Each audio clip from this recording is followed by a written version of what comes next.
I want to tell you about something that happened to me many years ago, something so strange, so utterly improbable, that it changed everything I thought I knew about prayer, about wealth, about the invisible forces that govern our lives. I was sitting in my small study in Los Angeles, bills scattered across my desk like autumn leaves, each one a reminder of lack, each one whispering the old familiar story of not enough. My hands were shaking slightly as I held the final notice from my landlord. I had 30 days. 30 days before everything I had built would crumble.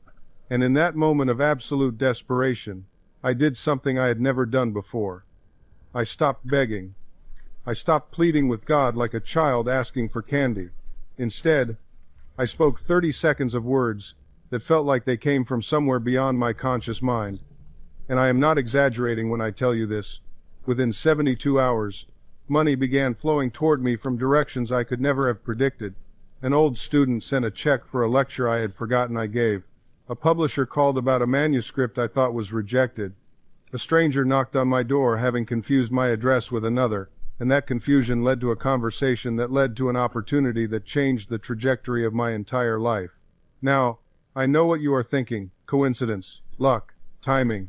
But here is what I discovered in the months and years that followed, as I tested this prayer again and again, as I shared it with others and watched their lives transform in ways that defied logical explanation. This was not coincidence. This was law. Spiritual law, as predictable and reliable as gravity, as unstoppable as water finding its level. And today, I am going to share that exact 30-second prayer with you, word for word, and more importantly, I am going to explain why it works, how it works, and what you must understand about your own mind to make it work for you. Because here is the truth that most people never grasp about wealth. Money is not the problem. Your relationship with the invisible is the problem. And that relationship can change in 30 seconds. Let me be absolutely clear about what I am offering you right now, in this moment, as you listen to these words. This is not about positive thinking, though your thoughts matter more than you know. This is not about vision boards or affirmations written on sticky notes plastered across your bathroom mirror. Those things have their place, but they are kindergarten compared to what I am about to reveal to you. What I am sharing is a specific technology of consciousness, a precise way of speaking to the deeper mind, the subconscious mind, the part of you that actually runs your life while your conscious mind chatters away like a distracted tourist. You see, your subconscious mind controls everything. It beats your heart right now without you thinking about it. It heals cuts on your skin while you sleep. It recognizes faces in crowds, retrieves memories, and most importantly, it attracts or repels circumstances, people, and yes, money, based entirely on the beliefs you have impressed upon it. Most people impress poverty upon their subconscious every single day through worry, through fear-based thinking, through statements like "I cannot afford that," or "money does not grow on trees," or "rich people are greedy." Every time you say these things, every time you feel the emotion of lack, you are praying. You are praying for poverty. You are using the exact same creative power that could make you wealthy, and you are aiming it directly at continued struggle. The 30-second prayer I am about to teach you reverses this process completely. It bypasses your conscious doubt, your logical objections, your past failures, and speaks directly to the subconscious in the language it understands best. Not begging, not pleading, but calm, assured acceptance of wealth as a reality that already exists in the invisible realm and is now pressing itself into your visible world. And when you do this correctly, when you truly understand what you are doing, money must come to you, not because you are lucky, not because you are special, but because you have aligned yourself with a law as certain as the law that makes seeds grow into trees. Now let me take you back to that moment in my study, because there is something crucial you need to understand about the circumstances that led me to discover this prayer. I was not a novice. I had already spent years studying metaphysics, years reading the great texts, years teaching others about the power of the mind. And yet there I was, broke, desperate, staring at bills I could not pay. How could this be? How could someone who understood the principles so intellectually be suffering such obvious lack? And that question, that painful contradiction, forced me to confront an uncomfortable truth. Knowing is not the same as believing. Believing is not the same as accepting. And accepting is not the same as embodying. I knew intellectually that the universe was abundant. I believed, in a theoretical way, that my thoughts created my reality. I even accepted, when pressed, that I could probably attract more money if I really tried. But I had not embodied wealth. My body still tensed when bills arrived. My stomach still nodded when I thought about the future. My nervous system was tuned to the frequency of survival, not abundance. And no amount of intellectual knowledge could override that deep, visceral programming. So that night, exhausted from trying, exhausted from failing, I stopped trying to convince myself of anything. I stopped attempting to override my fear with willpower. Instead, I simply asked myself this question. If I already had all the money I needed, if wealth was already mine in some invisible dimension and I was simply waiting for it to materialize, what would that feel like? Not what would I think, what would I feel? And I sat with that question. I closed my eyes and I imagined, not in a desperate, grasping way, but in a calm, curious way, what it would feel like if my bank account was full, if the bills were paid, if I could walk through my days without that constant low-grade anxiety about money. And something shifted. My breathing slowed. My shoulders dropped. A warmth spread through my chest. It was subtle, but unmistakable. For just a moment, I felt wealthy. Not because anything in my external world had changed, but because I had changed my internal relationship to the idea of wealth.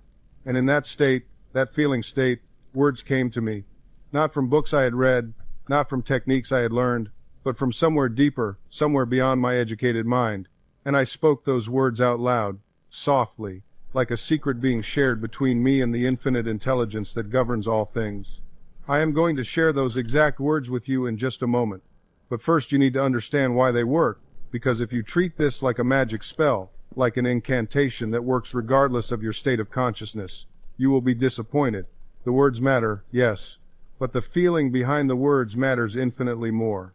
Let me explain how your subconscious mind actually operates, because once you understand this, everything changes. Your subconscious cannot tell the difference between a real experience and a vividly imagined one. This is not metaphor, this is neuroscience. When you imagine biting into a lemon, your mouth produces saliva. When you imagine standing on the edge of a cliff, your body produces adrenaline. Your subconscious responds to mental images and feelings as if they are real events happening right now. This is why worry works. When you worry about not having enough money, you are not just thinking negative thoughts.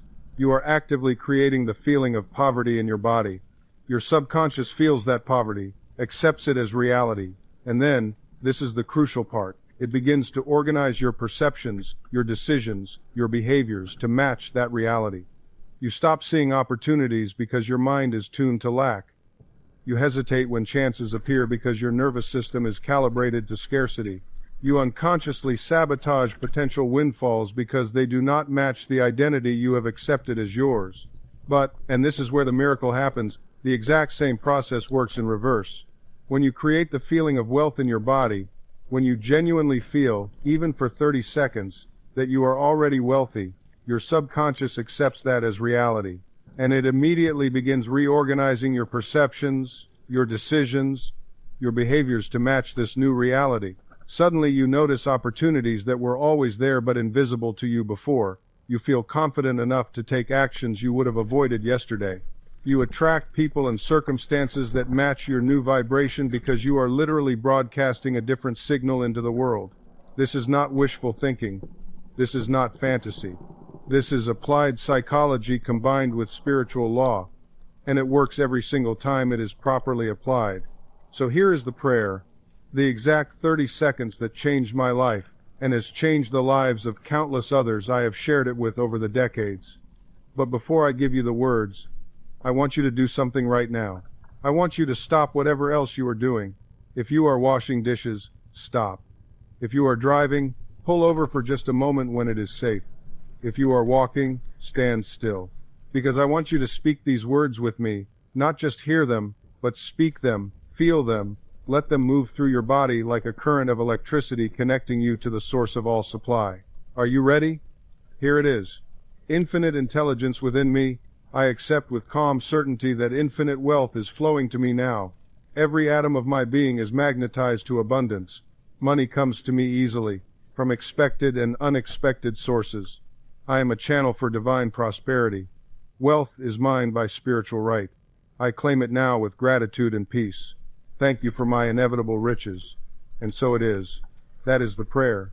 30 seconds. Maybe 40 if you speak slowly and let each word settle into your consciousness. Now, let me explain why every single word in that prayer was chosen with precision, because each phrase is doing something specific to reprogram your relationship with wealth. Let us start with the opening. Infinite intelligence within me. Notice I am not praying to some distant God in the sky who may or may not hear me, who may or may not grant my request depending on his mood or my worthiness. I am addressing the infinite intelligence within me, the divine presence that lives in my own consciousness, the same creative power that grows flowers and spins galaxies and beats my heart. This subtle shift changes everything, because it removes the middleman. You are not asking permission. You are activating the power that is already yours by virtue of being alive, by virtue of being a focal point of the one infinite mind. This is not arrogance. This is truth.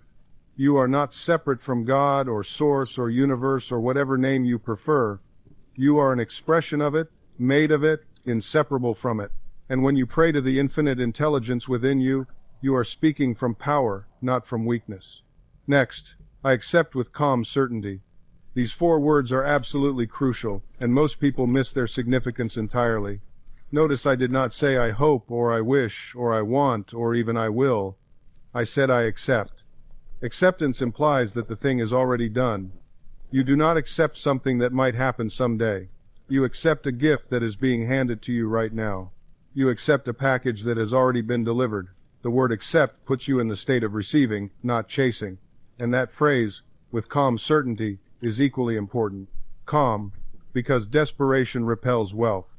Certainty, because doubt blocks manifestation. When you combine calm with certainty, you create the exact emotional state that opens the channels for money to flow. Think about how you feel when you know, absolutely know, that something good is coming. Maybe you are waiting for a paycheck that is definitely in the mail, or a refund that has definitely been approved, or a gift from someone you trust completely. There is no anxiety in that waiting. There is calm certainty. You know it is coming, so you relax. That is the state you must cultivate with this prayer. Not hoping wealth might come, knowing it is already on its way. Then we say, infinite wealth is flowing to me now. Not will flow, not could flow, is flowing. Present tense, active, continuous.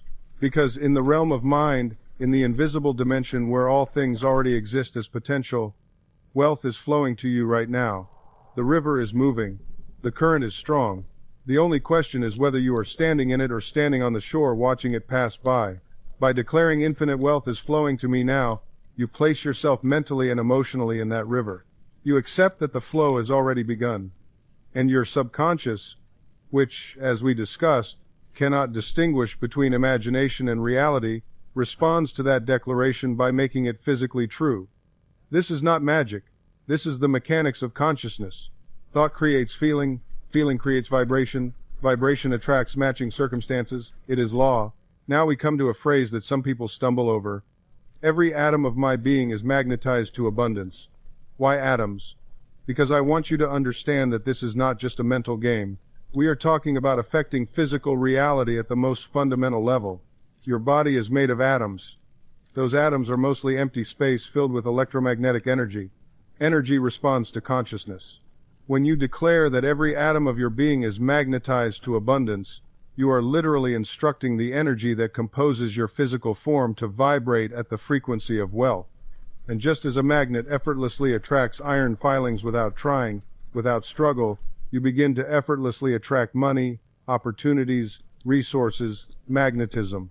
Doesn't strain, it doesn't question, it doesn't doubt, it simply times as asterisk. And here's something that will transform the way you use affirmations forever. The universe doesn't hear your words. It feels your conviction. I've watched people recite affirmations mechanically, like reading a grocery list, and wonder why nothing changes. They're speaking English, but their subconscious speaks the language of feeling. You can say I am wealthy 1,000 times. But if underneath those words lives a trembling fear of the next bill, a gnawing anxiety about tomorrow, then times that times is what you're truly affirming. This is why I tell you, marry your affirmation to the feeling of its fulfillment. When you say money flows to me easily and constantly, Stop for a moment. Close your eyes. Feel the relief. Feel the freedom.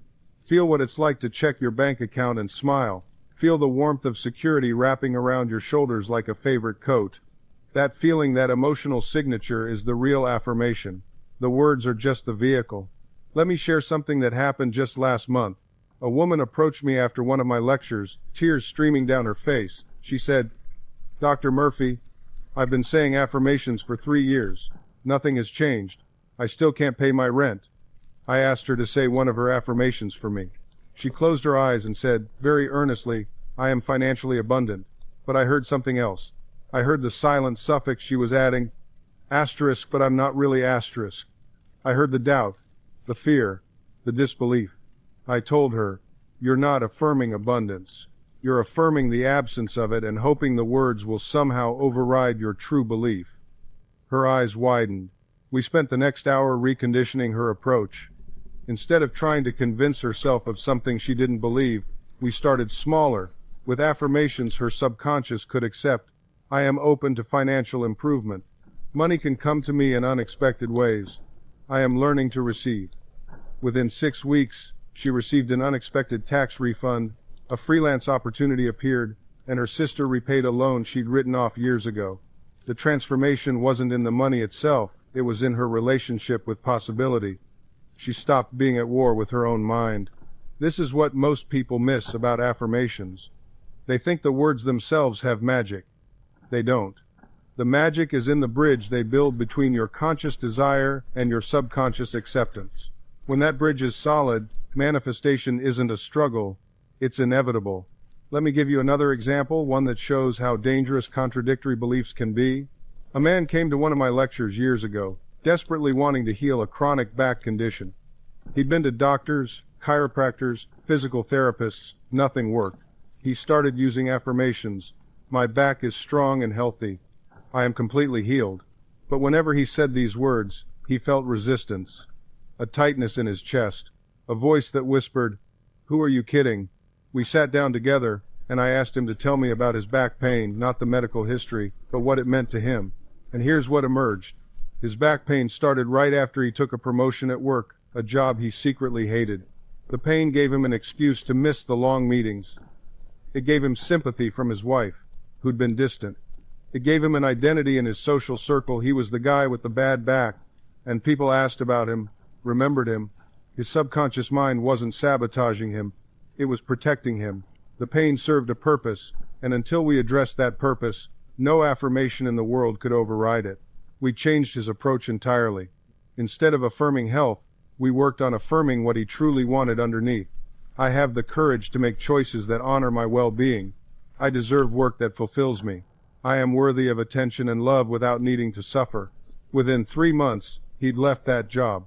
2 months after that, the back pain that had plagued him for 5 years diminished to the point where he barely noticed it. The body keeps score. The subconscious keeps score. You cannot lie to it with pretty words while your deeper mind is screaming something else entirely. This is why I say the subconscious mind is impersonal but not indifferent. It will accept what you genuinely impress upon it, but it will reject what contradicts the beliefs already embedded there. When I work with people who struggle to manifest their desires, I often find the same pattern emerging. They tell me they want prosperity, yet when I probe deeper, they reveal beliefs about money being corrupt, or wealthy people being greedy, or themselves being unworthy of abundance. These contradictory beliefs act like anchors, holding them in place even as they try to sail forward. Your subconscious mind doesn't care about the logical arguments you make to yourself. It doesn't respond to intellectual reasoning the way your conscious mind does. Instead, it responds to feeling, to conviction, to the emotional tone that accompanies your thoughts. This is why a person who worries intensely about becoming ill often does become ill, while someone who worries half-heartedly about the same thing may remain perfectly healthy. The difference lies not in the thought itself, but in the feeling conviction behind it. I want you to understand something crucial here. Your subconscious mind is always working. It never sleeps, never rests, never takes a vacation.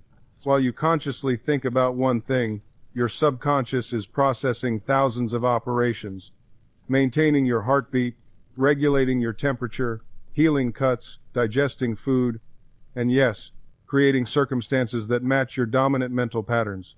This is why casual, wishful thinking produces no results. You cannot simply say, I want to be successful a few times and expect miracles. What you must do is impress the feeling of success so deeply into your subconscious mind that it becomes your natural state of being. You must think from the end result, not of the end result. There is a profound difference between these two approaches. When you think of something, you are separate from it, looking at it from the outside. When you think from something, you have assumed it to be true, you are living in its reality. A person who thinks of being wealthy is still identifying as poor. A person who thinks from wealth has already accepted prosperity as their natural state. This principle applies to every area of your life: health, relationships, career, creative expression. The subconscious mind will externalize whatever you truly believe about yourself, not what you wish were true, not what you tell others, but what you deeply, emotionally accept as fact. That's why affirmations without conviction are meaningless. You can stand in front of a mirror and repeat, I am wealthy 1,000 times. But if your emotional state contradicts those words, if fear clutches your stomach, if doubt whispers in the background, you're impressing the opposite into your subconscious. It's not the words that matter, it's the feeling behind them. Let me share something that changed my entire understanding of this principle. Years ago, I met a woman who had been affirming health for months while battling a chronic illness. She said all the right words, followed every technique, yet saw no improvement. When I asked her to describe what she felt when she affirmed, I am healthy, she paused, then admitted, I feel like I'm lying to myself. There it was, the emotional truth beneath the words. Her subconscious was receiving a message of dishonesty and disconnection, not health. I suggested she shift her approach. Instead of affirming a state she couldn't emotionally accept, she began with something her mind could believe. My body knows how to heal. Healing is happening now, even if I can't see it yet. Every cell in my body is working toward perfect health. These statements felt true to her. They didn't contradict her current experience, yet they directed her mind toward the outcome she desired. Not the universe, not her body's fundamental capacity, but her inner acceptance, the emotional conviction that allowed her subconscious to work on her behalf. This is the art of mental persuasion, not forcing, not pretending, but gently leading your deeper mind to a new conclusion. You must meet yourself where you are, then build a bridge to where you want to be.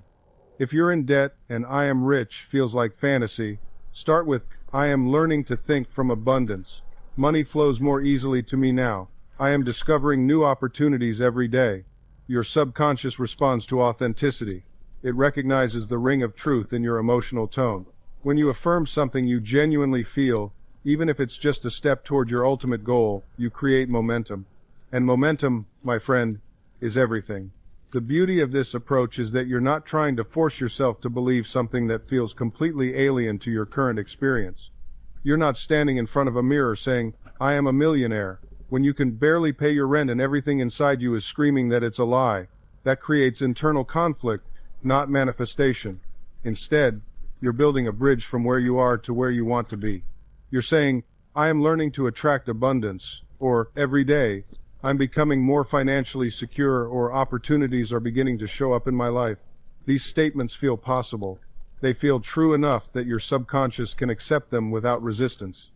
And here's what happens when your subconscious accepts something. It begins to look for evidence to support it. This is called confirmation bias.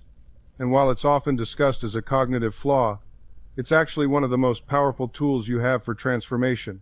Your mind will find what it's looking for. If you're looking for proof that life is hard and nothing works, you'll find it everywhere. But if you start looking for evidence that things are improving, that opportunities are emerging, that you're moving in the right direction, you'll find that too. I've seen this play out thousands of times. A person comes to me feeling completely stuck, convinced that nothing will ever change. We work together to create affirmations that feel emotionally true, not pipe dreams, but statements that reflect genuine movement and possibility. Within weeks, sometimes days, they start noticing shifts. A conversation they wouldn't have had before. A job listing they wouldn't have seen. An idea that suddenly feels worth pursuing. It's not magic, it's alignment. When your conscious desires and your subconscious beliefs are in harmony, you become a magnet for the circumstances that match that inner state. You stop sabotaging yourself. You stop talking yourself out of opportunities. You start showing up differently because you feel differently. You become a magnet for the very things you used to chase. And people notice. They don't always understand what's changed, but they feel it. Your energy shifts. Your presence shifts. You walk into rooms differently. You speak with a different kind of authority, not arrogance, but certainty. The certainty that comes from knowing who you are at the deepest level. This is what happens when you stop living from the outside in and start living from the inside out. Most people are trying to change their circumstances first, hoping that will change how they feel. They think, once I get the promotion, then I'll feel confident. Once I lose the weight, then I'll feel attractive. Once I find the relationship, then I'll feel loved. But it doesn't work that way. That's backwards. That's the slow way. That's the painful way. The subconscious mind operates on a different principle entirely. It says, feel it first, become it first. Then watch your outer world rearrange itself to match. It's not magic, it's law. It's the same law that governs how seeds grow, how rivers flow, how planets orbit. There's an intelligence running through all of creation, and you have access to it. Not someday. Not when you're more spiritual or more disciplined. Right now. This moment. But here's what stops most people. They want proof before they believe. They want to see it before they accept it. They want the manifestation to show up before they commit to the feeling. And so they stay stuck in the same loop, generating the same results, wondering why nothing changes. They're waiting for permission from the outside world to feel differently on the inside. But the outside world is only a reflection. It can't give you what you haven't first given yourself. You have to be willing to feel successful before the success arrives, to feel prosperous before the bank account reflects it, to feel loved before the person shows up. This isn't pretending. This isn't fake it till you make it. This is aligning with the truth of what you're calling in. This is impressing upon your subconscious mind the reality you intend to experience. And your subconscious doesn't argue. It doesn't judge. It simply accepts what you consistently feed it and begins to outpicture that in your world. Think about the last time you worried about something. What were you doing? You were imagining a negative outcome, feeling the emotion of that outcome, and repeating it over and over in your mind. And what happened? You probably experienced some version of what you feared, or at the very least, you made yourself miserable in the process. That's the law working against you. But the same law can work for you. Let me tell you how to make this law work in your favor instead. The first step is understanding that your subconscious mind doesn't argue with you.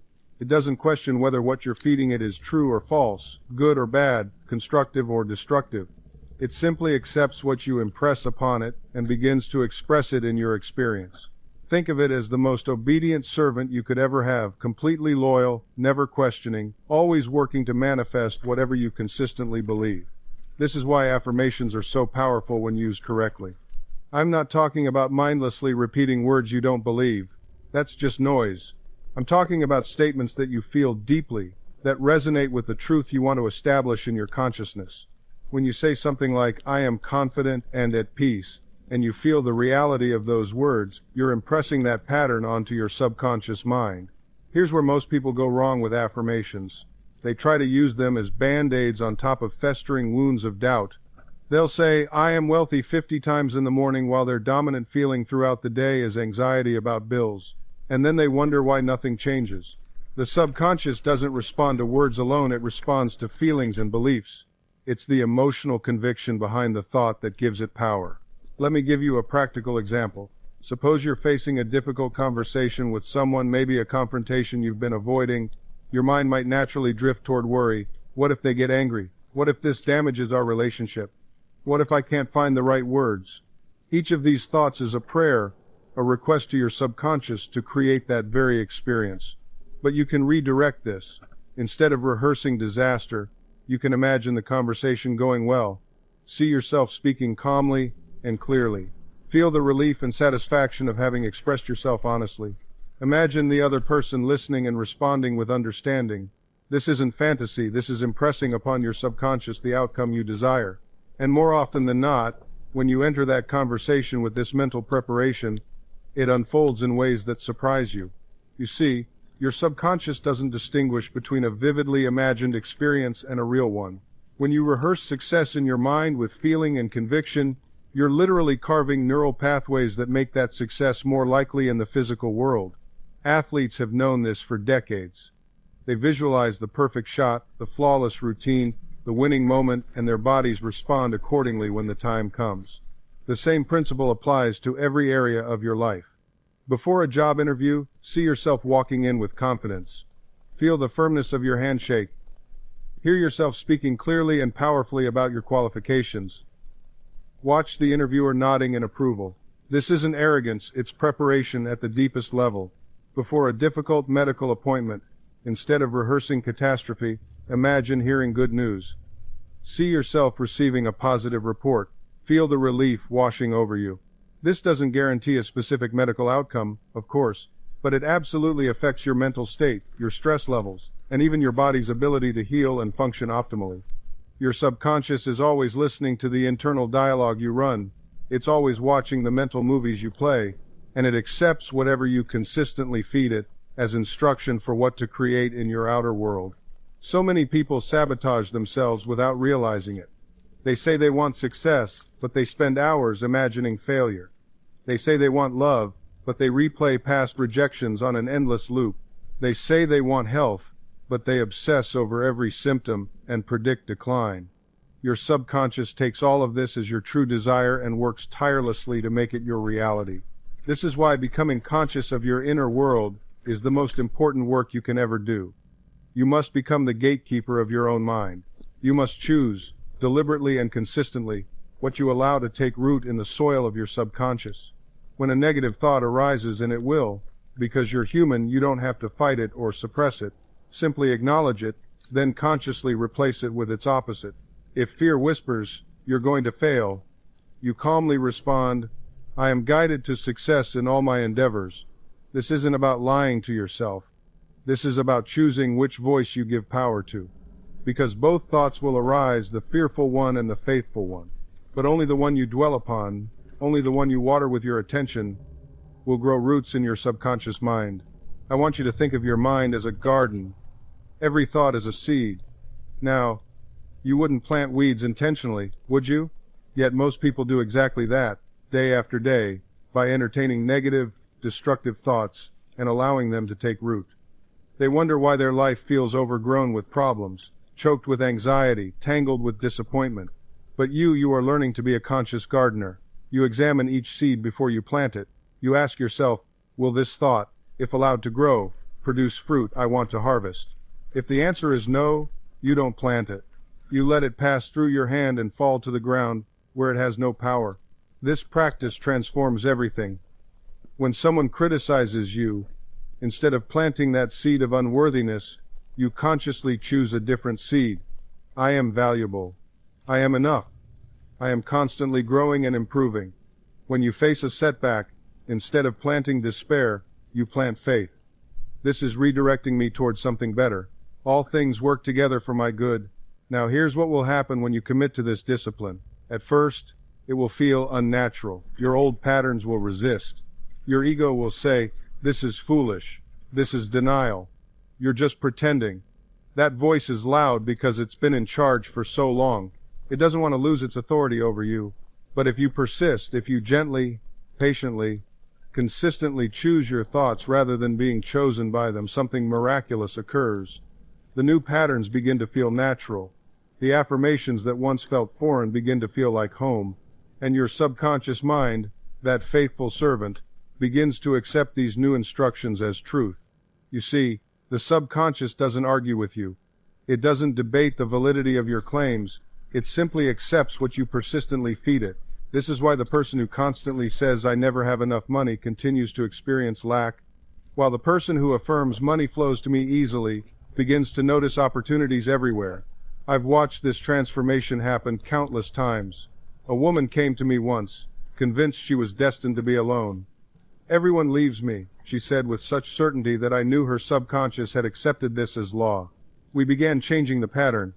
Every night before sleep, she affirmed, "I am surrounded by loving, loyal people. I attract wonderful relationships." For weeks, nothing seemed to change, but she persisted. Then something shifted. She noticed a colleague at work had been trying to befriend her, but she'd been unconsciously pushing them away. She accepted a social invitation she would have normally declined. Within months, her entire social circle had transformed. The reality hadn't changed. First, her consciousness had changed, and reality followed. This is the natural order of things. Consciousness is cause. Your external circumstances are effect. When you understand this principle, you stop fighting with conditions and start working with the creative power within you. The beautiful truth is that your subconscious mind is always working for you, never against you. Even when it produces results you don't want, it's simply being faithful to the patterns you've impressed upon it. It's like a garden that grows whatever seeds you plant. It doesn't judge whether you've planted flowers or weeds. It simply grows what you give it. Now here's where it gets truly exciting. As you continue this practice of impressing new patterns upon your subconscious, something miraculous begins to happen. You start to experience what I call synchronicities, meaningful coincidences that seem to guide you exactly where you need to go. You think of someone, and they call. You need information, and the perfect book falls into your hands. You require assistance, and the right person appears at just the right moment.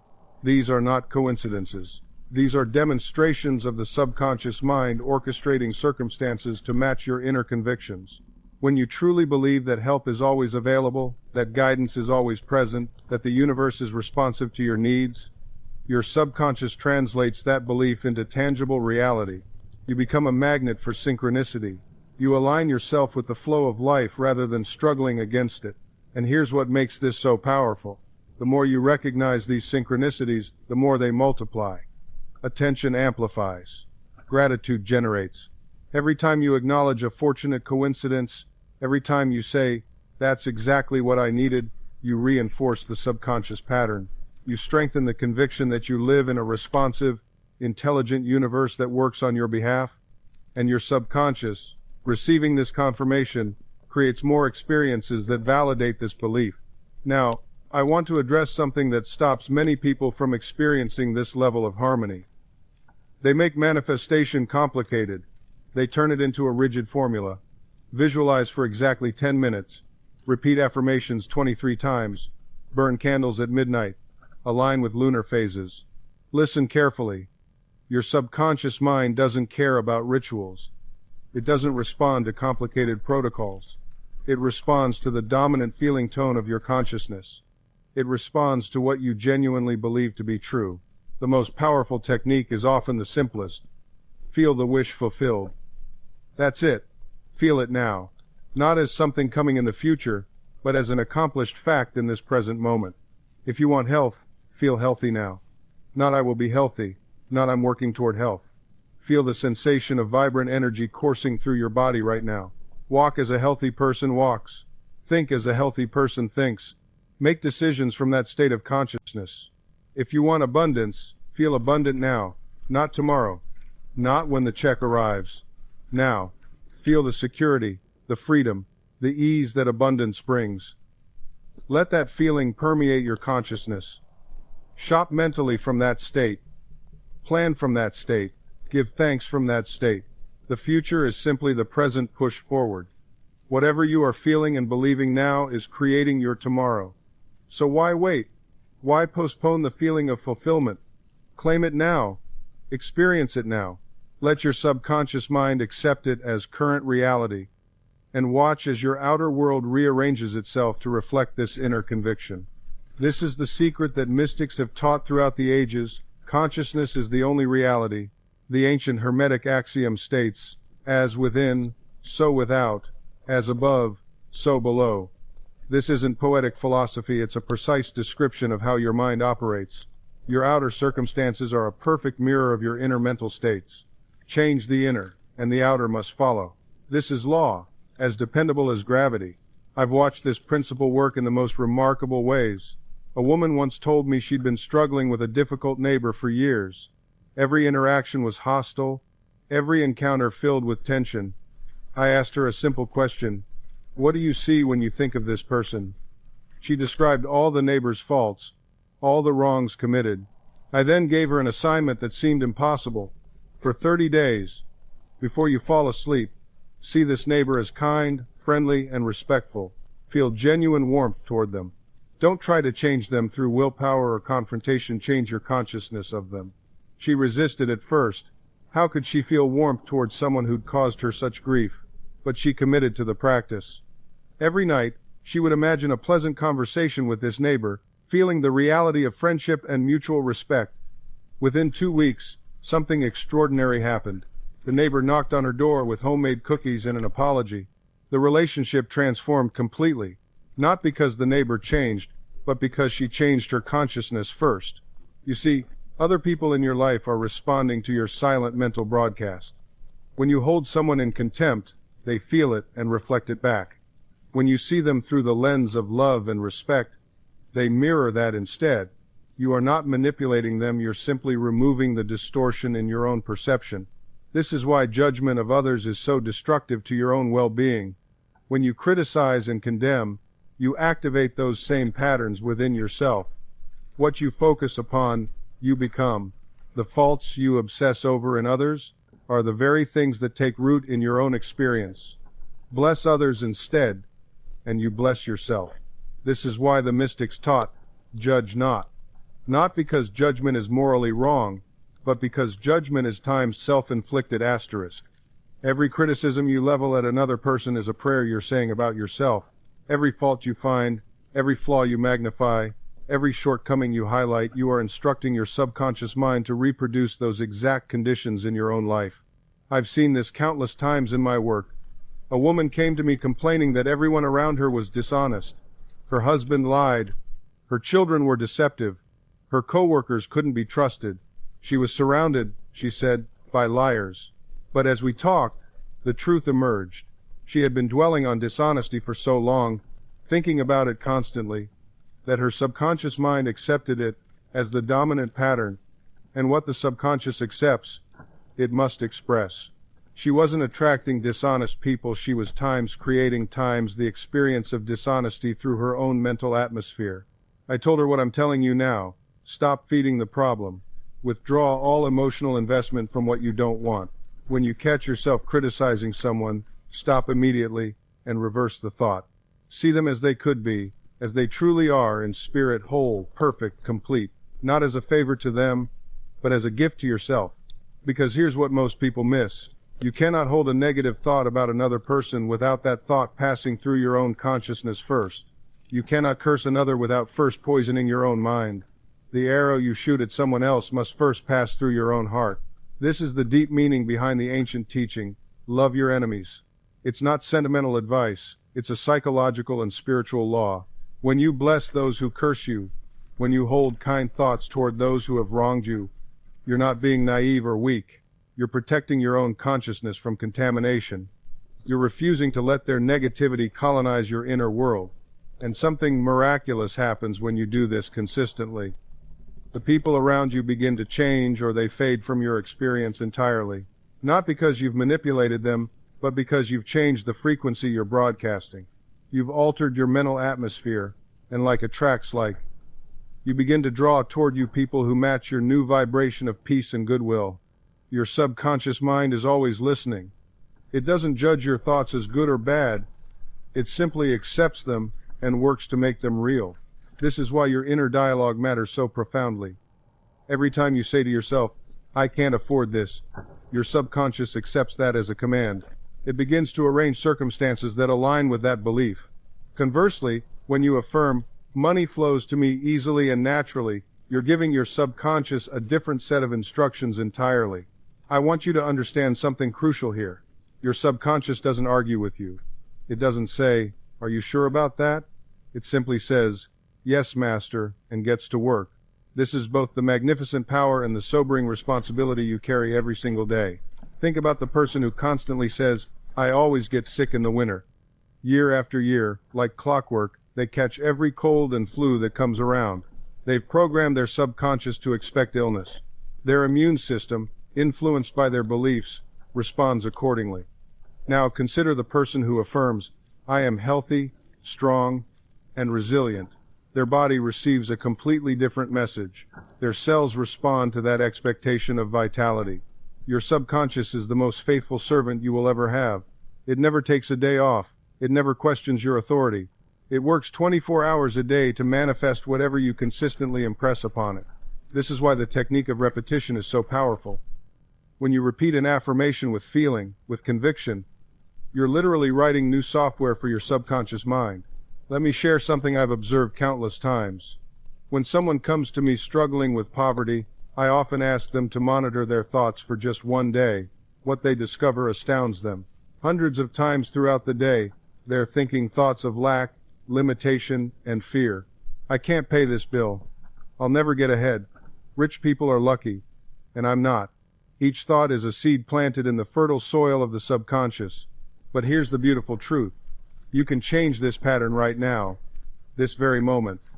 You don't need permission from anyone. You don't need special credentials or years of training. You simply need to become aware of what you're thinking and feeling, and then consciously choose to think and feel something better. When a negative thought arises, and they will arise, because you've practiced them for years, don't fight it. Don't resist it. Simply acknowledge it, and then replace it with its opposite. If you catch yourself thinking, "I'll never have enough," pause and say, "I am abundantly supplied with everything I need." Say it with feeling. Say it as though it's already true. This is the key to reprogramming your subconscious mind. You cannot simply suppress a negative thought and expect it to disappear forever. Nature abhors a vacuum. If you don't fill that mental space with something constructive, the old pattern will rush back in. Instead, you must consciously replace the negative with the positive, the fearful with the faithful, the limiting with the limitless. Let me give you a practical example. Suppose you're facing a difficult situation at work. Perhaps you're being considered for a promotion, but you find yourself thinking, "They'll never choose me. I'm not qualified enough. Someone else deserves it more." These thoughts feel natural, don't they? They seem like you're just being realistic, protecting yourself from disappointment. But here's what's really happening. You're programming failure into your subconscious mind. You're creating the exact outcome you claim to fear. Your subconscious accepts these statements as instructions and begins to orchestrate circumstances that align with them. You might sabotage your own presentation, or unconsciously communicate doubt in your interactions, or simply radiate an energy of unworthiness that others pick up on. Now, catch yourself in that moment. Recognize the pattern. Then deliberately, consciously, replace it. "I am fully qualified and prepared for this opportunity. The right position is seeking me out. I accept this promotion with gratitude and confidence." Feel the difference? Can you sense how this shifts something inside you? The subconscious doesn't argue with you. It doesn't debate whether you're telling the truth. It simply accepts what you consistently impress upon it. When you affirm these positive truths with feeling and conviction, your subconscious begins to reorganize your outer world to match your inner declarations. I want you to understand something profound. Your subconscious mind is always listening. It's recording every thought, every word, every emotional response. It's like a faithful servant that never questions your orders. If you consistently tell it you're unlucky, it will produce unlucky circumstances. If you tell it you're blessed and fortunate, it will reveal opportunities you never noticed before. This is why I emphasize feeling. Words alone are not enough. You must feel the truth of what you're affirming. When you say, "I am prosperous," don't just mouth the words mechanically. Close your eyes for a moment and feel what prosperity feels like. Imagine the relief, the freedom, the joy of having your needs abundantly met.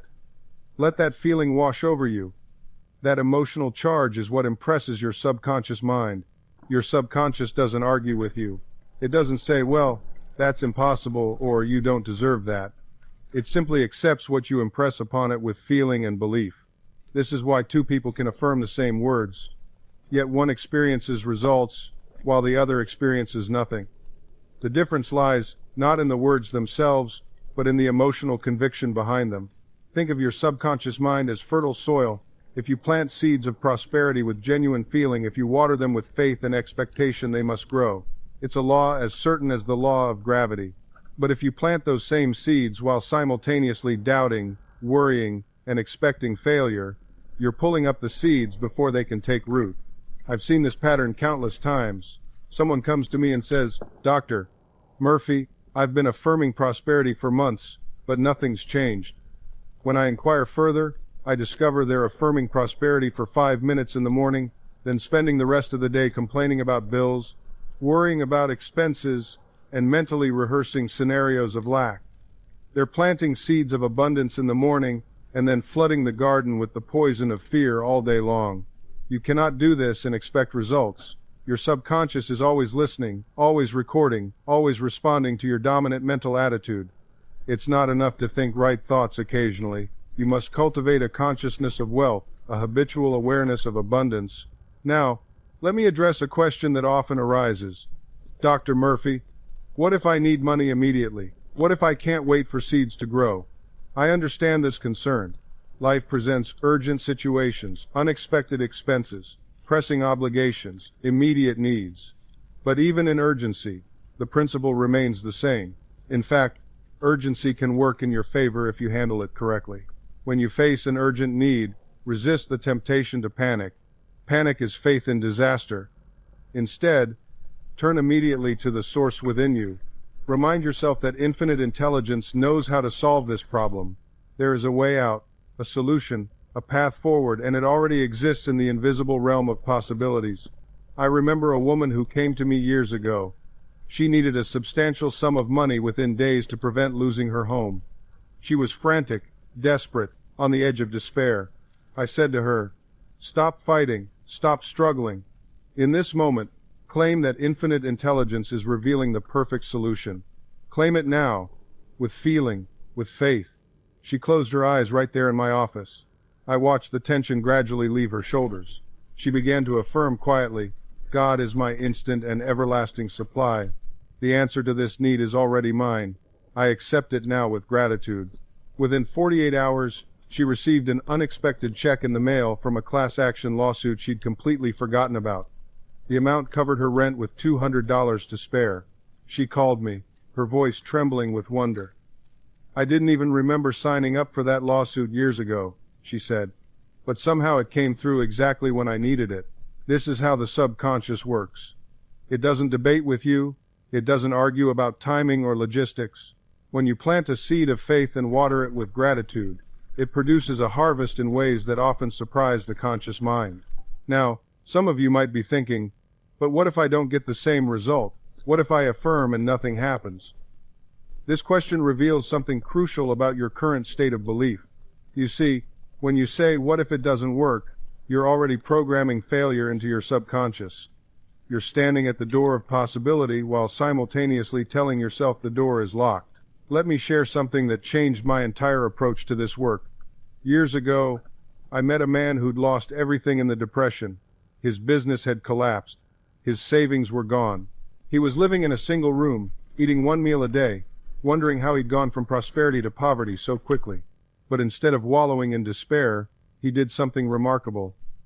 Every morning and every night, he would sit in that bare room and visualize himself back in business. He would see customers coming through the door. He would feel the weight of money in his hands.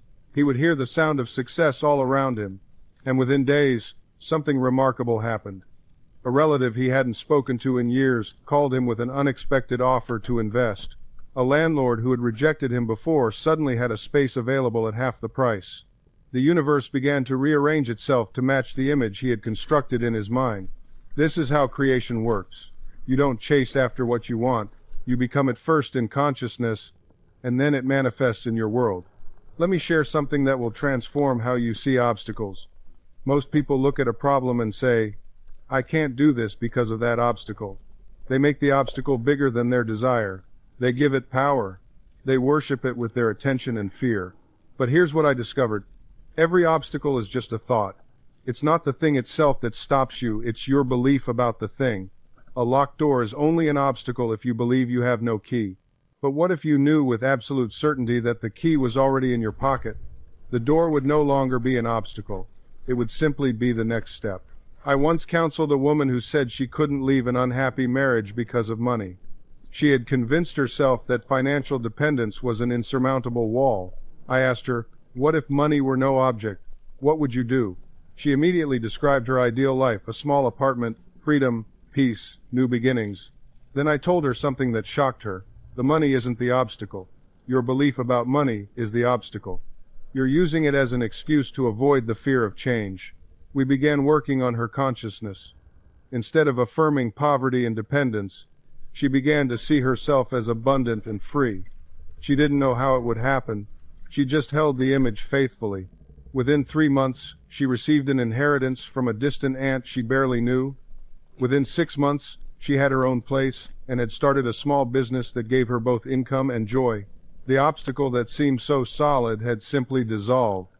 This is what happens when you stop fighting against circumstances and start building from within. The external world has no choice but to conform to your inner convictions. Now, I want to address something that troubles many people. They say, "But Joseph, I've been affirming and visualizing for weeks, and nothing has changed. How long does this take?" My friend, let me answer this question with absolute clarity, because the answer contains a profound truth that can liberate you from endless frustration. There is no fixed timeline, none. And anyone who tells you it takes exactly 21 days or you'll see results in 30 days is giving you a formula that may work for them but isn't a universal law.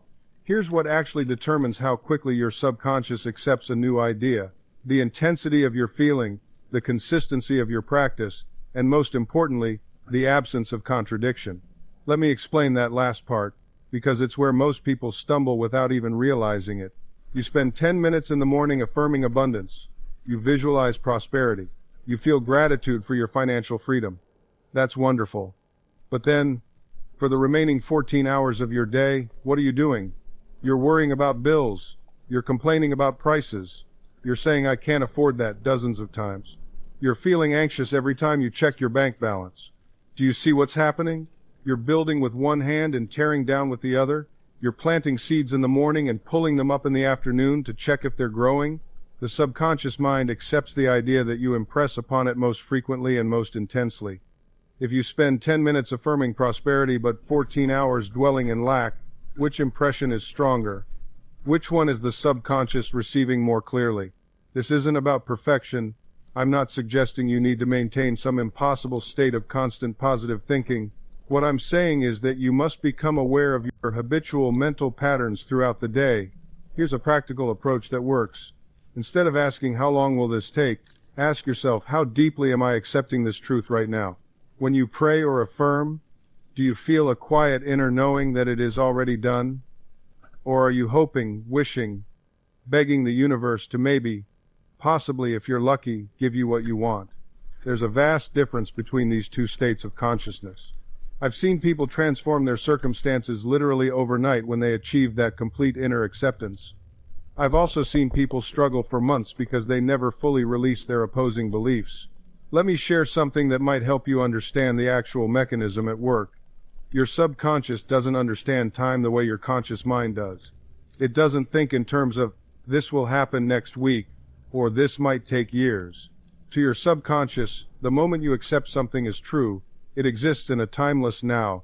This is why people who've experienced spontaneous healings often describe a moment where they simply knew times they were already healed, even before the physical evidence appeared. I once counseled a woman who'd been told she had a tumor that would require surgery. Instead of accepting this as her final reality, she began affirming 3 times daily, "Every cell in my body is filled with divine light and perfect health."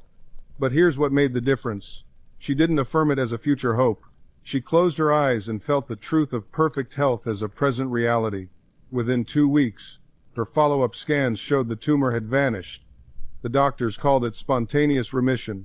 She called it answered prayer. I call it the natural response of the subconscious mind when impressed with absolute conviction. Now, I want to address something that troubles many sincere seekers.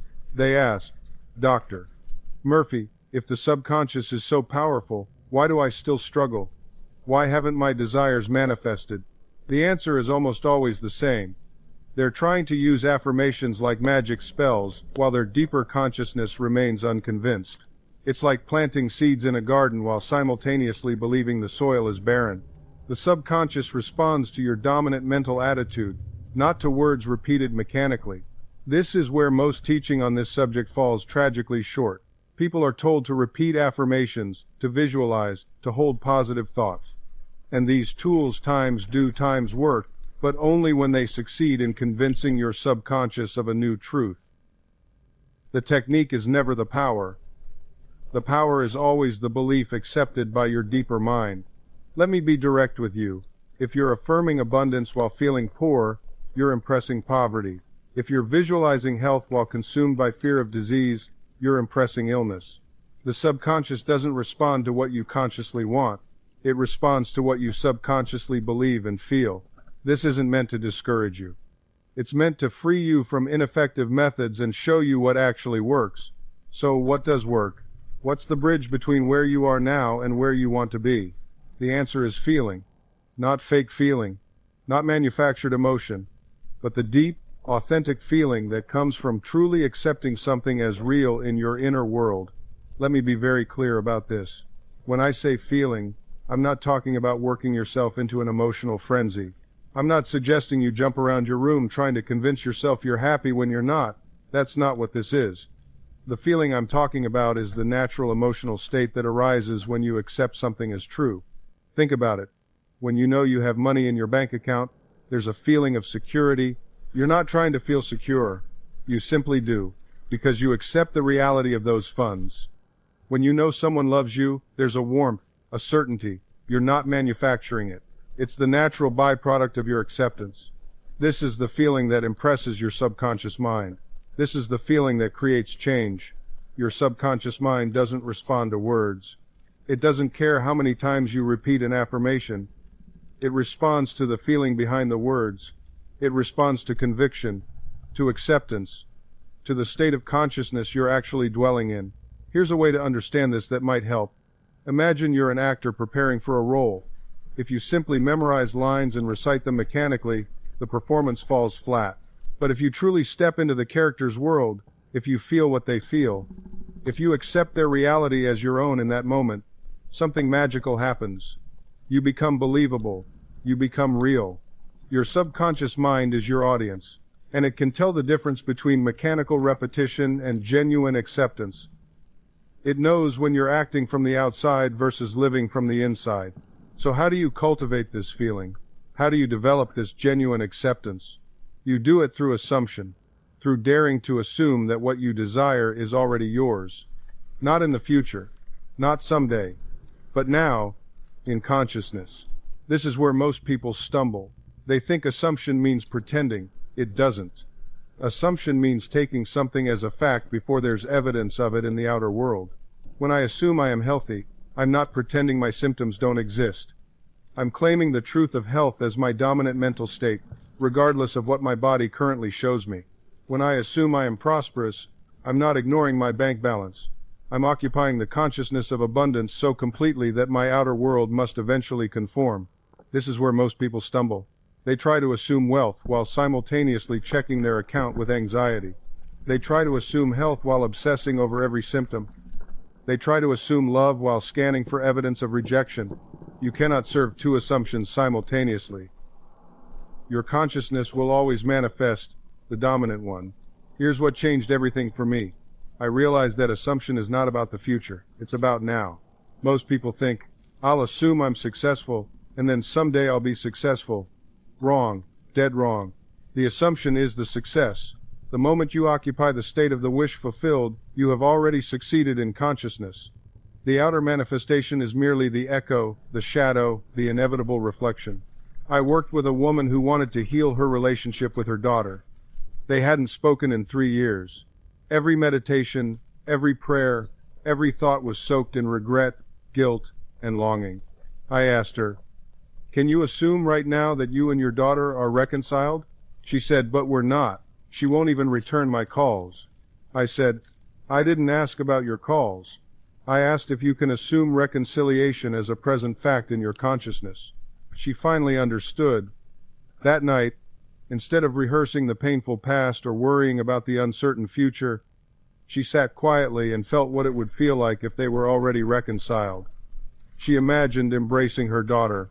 She felt the relief, the warmth, the love. She did this every night for 2 weeks, not as a bargaining tool with the universe, not as a technique to manipulate her daughter, but as a claim of truth in consciousness. On the 16th day, her daughter called. They met for coffee. Within a month, they were closer than they'd been in a decade. Was it coincidence? Was it magic? Neither. It was law. Consciousness is the only reality. When she changed her assumption about the relationship had to change. I want you to grasp something profound here. The outer world is not the cause. It's the effect. It's the shadow, not the substance. You've been taught to look at circumstances and react to them, to let the world tell you who you are and what's possible. But that's backwards thinking. That's spiritual amnesia. The truth is, you are the operant power. You are the one who determines what enters your life. Not by struggle, not by manipulation, not by forcing things to happen, but by assuming the feeling of the wish fulfilled, by becoming it inwardly first. Let me give you another example that illustrates this beautifully.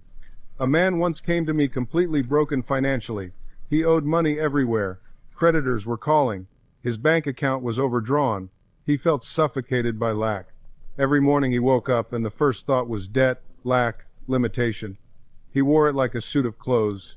I asked him a simple question. If you were financially secure right now, how would you feel? He closed his eyes and for a moment, just a moment, he touched that feeling. Relief, freedom, a quiet confidence. I told him, that feeling is your savior. That's the state you must inhabit. He began a practice every night before sleep. Instead of reviewing his debts and problems, he would imagine his banker congratulating him on his excellent account. He would feel the satisfaction of writing checks without anxiety. He would assume the naturalness of abundance. He didn't know how the money would come. He didn't plot or scheme. He simply persisted in the assumption. Within 3 months, everything shifted. An old business contact reached out with an opportunity. A legal settlement he'd forgotten about came through. Things that seemed impossible became effortless. But here's what he told me afterwards that struck me. The money came, yes, but what really changed was me. I stopped being a person who struggled with money and became someone to whom abundance was natural. You see, the change happened within first. The outer world simply reflected that inner transformation. It had to. It's law. I've seen this principle work in relationships too. A woman once told me that her marriage had become cold and distant. Every conversation ended in argument. Every gesture felt like criticism. She said to me, "Dr. Murphy, my husband has changed. He's not the man I married." I asked her one simple question. "What are you thinking about him all day long?" She paused, then admitted the truth. She was constantly rehearsing his faults, replaying his mistakes, imagining worst-case scenarios. Her inner dialogue was a continuous stream of resentment and disappointment. I said, "You're not seeing your husband as he is. You're seeing your thoughts about your husband. And those thoughts are creating the very reality you're experiencing." She resisted at first. "But he really did those things," she protested. "I'm not making it up." "I don't doubt that," I replied. "But you're choosing which version of him to focus on. You're choosing which reality to activate through your attention. Every moment, you're either breathing life into the relationship you want or the one you fear." She agreed to try something different. Every night before sleep, she began to imagine her husband as loving, attentive, and kind. She would see him smiling at her, hear him speaking words of affection, feel the warmth of connection between them. She did this faithfully, even when her rational mind screamed that it was foolish. Within 3 weeks, everything shifted. Her husband began initiating conversations. He surprised her with small gestures of thoughtfulness. The tension dissolved. And here's what fascinated me most. When I later spoke with him, he said, "I don't know what happened, but it's like a wall between us just came down. I feel like I can reach her again." He felt her change in consciousness before she ever said a word. The inner shift preceded the outer transformation. It always does. This is the secret that changes everything. You're not trying to manipulate the outer world. You're realigning your inner world with the truth you wish to experience. And the outer world, having no choice, must conform. Your subconscious mind is like soil. It doesn't judge the seeds you plant. It doesn't say, "This is a good seed, I'll grow it," or "This is a bad seed, I'll reject it." It simply accepts what you give it and brings it to life. If you plant seeds of fear, you harvest fear. If you plant seeds of abundance, you harvest abundance. The soil doesn't care about your worthiness, your past, or your credentials. It only responds to what you plant. This is why your habitual thoughts are so crucial. What you think about repeatedly becomes the dominant pattern in your subconscious mind, and that pattern becomes your experience. I've seen people transform their health by changing nothing but their mental diet. I've watched financial miracles occur when someone finally stopped rehearsing poverty and started mentally dwelling in abundance. I've witnessed relationships heal when one person changed their inner conversations about the other. The outer world is the echo. The inner world is the voice. Now, here's something vital that most people miss. You cannot serve two masters. You cannot affirm abundance while emotionally dwelling in lack. You cannot declare health while feeling sick at your core. The emotion is the seal, the signature, the stamp of authenticity that tells your subconscious, this is real. Many people say affirmations with their lips while their hearts are filled with doubt. This is like planting a seed with one hand and pulling it up with the other. The words alone are not enough. The feeling, the acceptance, the conviction, the embodied knowing, that's what activates the creative power within you. When you assume the feeling of your wish fulfilled, you're not pretending. You're aligning with a deeper truth. You're tuning your consciousness to the frequency of what you desire. And just as a radio cannot play two stations at once, your subconscious cannot simultaneously create opposing realities. Whatever frequency you hold most consistently becomes your broadcast, and the universe returns programming that matches. This is not mysticism. This is law. This is how consciousness operates. You are always creating. The question is never whether you have the power, you do.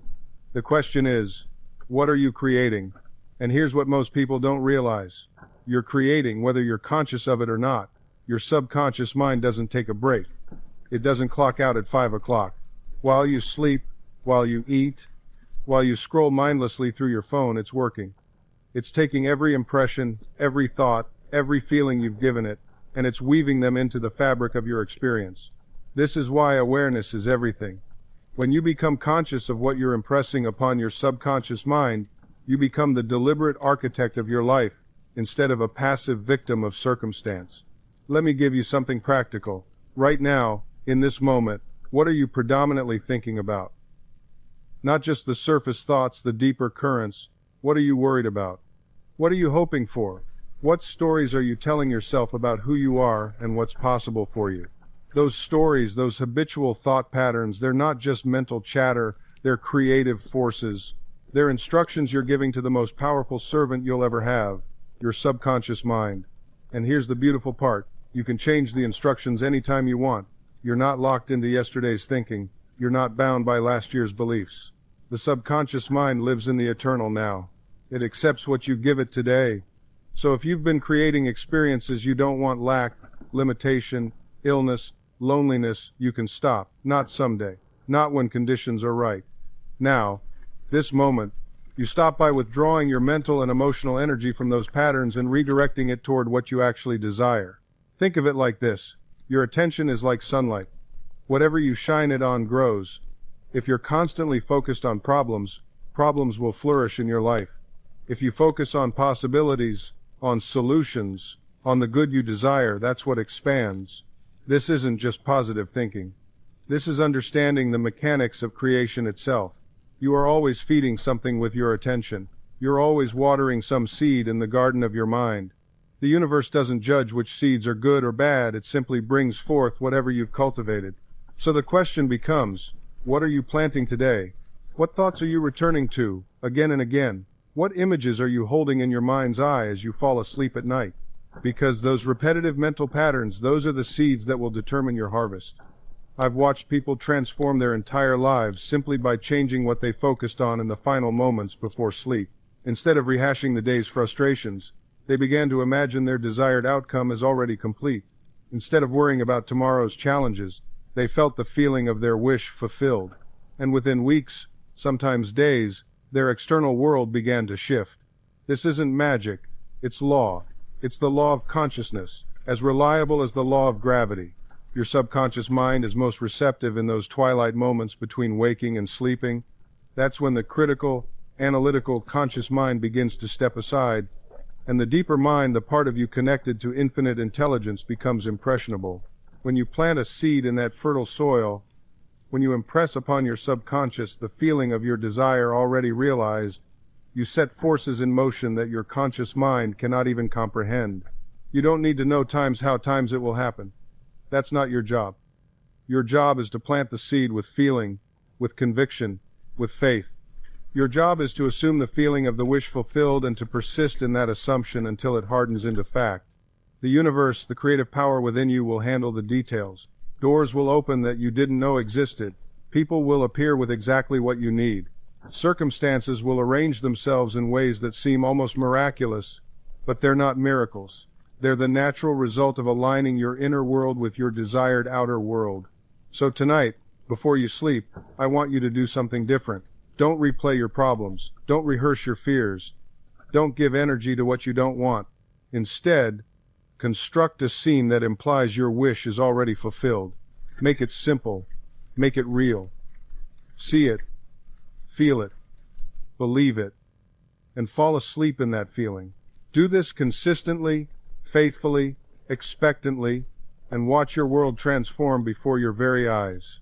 You know, I've watched countless people stumble at the very threshold of their breakthrough. They do everything right. They visualize, they feel, they believe, and then, just as the manifestation is about to appear, they sabotage themselves with doubt. Let me tell you something vital. The period just before your desire manifests is often when the testing feels most intense. It's like the darkest hour before dawn. Your old patterns, your former beliefs, they rise up one last time, demanding your attention. This is not a sign that your technique has failed. This is the final confrontation between your old state and your new state. Think of it like this. When you plant a seed in the ground, there's a period where nothing seems to be happening. The soil looks exactly the same. An impatient gardener might dig up the seed to check if it's growing, and in doing so, destroy the very process they set in motion. Your subconscious mind is like that soil. Once you've planted your desire through feeling and faith, leave it alone. Don't keep digging it up with worry and doubt. Trust the process. Trust the law. I want to address something that troubles many sincere students. The question of worthiness. So many people say to me, Dr. Murphy, I want wealth, but I don't feel worthy of it. Or, I desire love, but I don't deserve it. Let me be absolutely clear. Worthiness is not a prerequisite for manifestation. The law doesn't judge. The sun shines on the just and the unjust alike. Water doesn't ask if you're worthy before it quenches your thirst. You don't earn the right to use your subconscious mind. You were born with it. It's your inheritance, your birthright. The only question is, will you use it consciously and constructively, or will you continue to use it unconsciously and destructively? Stop waiting to feel worthy. Start claiming your good now. Assume the feeling of your wish fulfilled, and your sense of worthiness will naturally follow. Confidence doesn't create success. Success creates confidence. Feel successful now, and watch how quickly your self-image transforms.